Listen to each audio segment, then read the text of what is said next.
Welcome to my YouTube channel Ramesh online. AP పెన్షన్లందరూ ఖచ్చితంగా తెలుసుకోవాల్సిన అతి ముఖ్యమైన సమాచారం. దీనిని ఒక ఫైల్గా భద్రపరచుకోవాలి. ఆ వివరాలు ఏంటో ఒకసారి ఈ వీడియోలో చూసేద్దాం. చూసే ముందుగా ఫ్రెండ్స్ ఎవరైనా ఇంకా మన ఛానల్ని సబ్స్క్రైబ్ చేసుకోకపోతే వెంటనే సబ్స్క్రైబ్ చేసుకోండి. ఇక విషయానికి వచ్చినట్లయితే పెన్షన్లకు సంబంధించిన పీపీఓ ఐడి మరియు సిఎఫ్ఎంఎస్ ఐడి రెండు ఒకటేనా? కొంతమంది పెన్షన్లకు పీపీఓ ఐడి కేటాయించారు, మరికొంతమందికి కేటాయించలేదు. ఎందువల్ల ఇప్పుడు తెలుసుకుందాం. 1/6/2020కి ముందు పదవి విరమణ చేసిన వారందరికీ పీపీఓ ఐడి కేటాయించారు. ఆ తదుపరి పదవి విరమణ చేసిన వారికి సిఎఫ్ఎంఎస్ ఐడి మాత్రమే కేటాయించారు.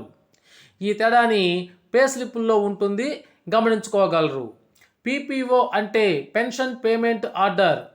ప్రభుత్వ ఉద్యోగి రిటైర్ అయిన సందర్భంలో తన పెన్షన్, గ్రాట్యుటీ, కమ్యుటేషన్ వంటి పెన్షనరీ బెనిఫిట్స్ కోసం దరఖాస్తు చేసినప్పుడు వాటిని మంజూరు చేస్తూ ఏజీ ఆఫీస్ లేదా స్టేట్ ఆడిట్ ఆఫీస్ ఇవ్వబడే ఉత్తర్వులే పీపీఓ లేదా పెన్షన్ పేమెంట్ ఆర్డర్.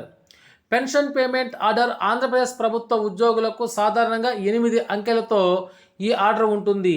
పీపీఓ మంజూరు చేసిన వెంటనే ఏజీ ఆఫీస్ వారు 3 కాపీలను తయారు చేసి, ఒకటి పెన్షనర్ కాపీగా సంబంధిత పెన్షనర్కు, ఒక కాపీ సేవా పుస్తకంతో కలిపి ఆఫీస్ కాపీగా కార్యాలయాధిపతికి, 3వ కాపీ పెన్షన్ ప్రపోజల్స్ ఒక కాపీకి జత చేసి జిల్లా ట్రెజరీ అధికారికి పంపుతారు. జిల్లా ట్రెజరీ అధికారి సంబంధిత రికార్డుల్లో కంప్యూటరీకరించి ఆ కాపీని సంబంధిత సబ్ ట్రెజరీ అధికారులకు పంపడం జరుగుతుంది. ఇందులో పెన్షన్ల పీపీఓను మనం చాలా జాగ్రత్తగా దాచుకోవాలి. రిటైర్ అయిన మనకు ఇదే సర్వీస్లో ఉన్నప్పుడు ఎస్ఆర్ సర్వీస్ రిజిస్టర్ లాంటిదనే విషయాన్ని మనం గుర్తుంచుకోవాలి. పీపీఓ చాలా ముఖ్యమైన పత్రం. భవిష్యత్తులో మనం సబ్ ట్రెజరీ ఆఫీస్లో కానీ, డిటిఓ ఆఫీసులో కానీ లేదా ఏజీ ఆఫీసులో జరిపే లావాదేవీలన్నింటికీ ఇది చాలా ముఖ్యమైన పత్రం.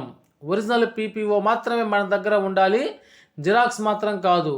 ఒరిజినల్ పీపీఓ సబ్ ట్రెజరీలో ఇచ్చి మీరు మరలా తీసుకొని భద్రపరచుకోవాలి. జిరాక్స్ను మాత్రం పరిగణలోనికి తీసుకోరు. పీపీఓ నంబరు మరియు పీపీఓ ఐడి రెండు ఒకటేనా అంటే ఖచ్చితంగా కాదని చెప్పవచ్చు.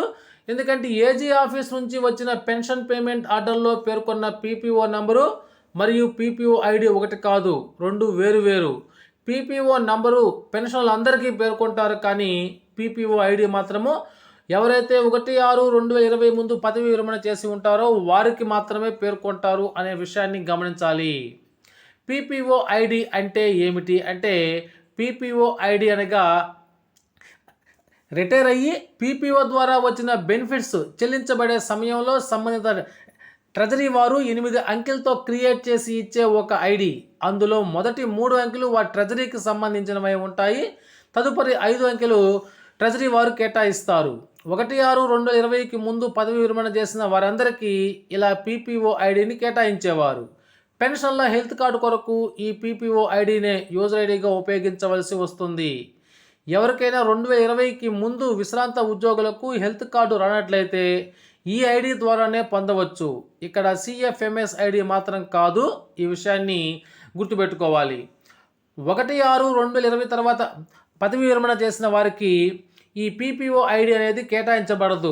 వారికి కేవలం సిఎఫ్ఎంఎస్ ఐడి అన్నిటికీ ఉపయోగిస్తారు. విశ్రాంత ఉద్యోగులందరూ వీటిపై అవగాహన పెంచుకోవాలి.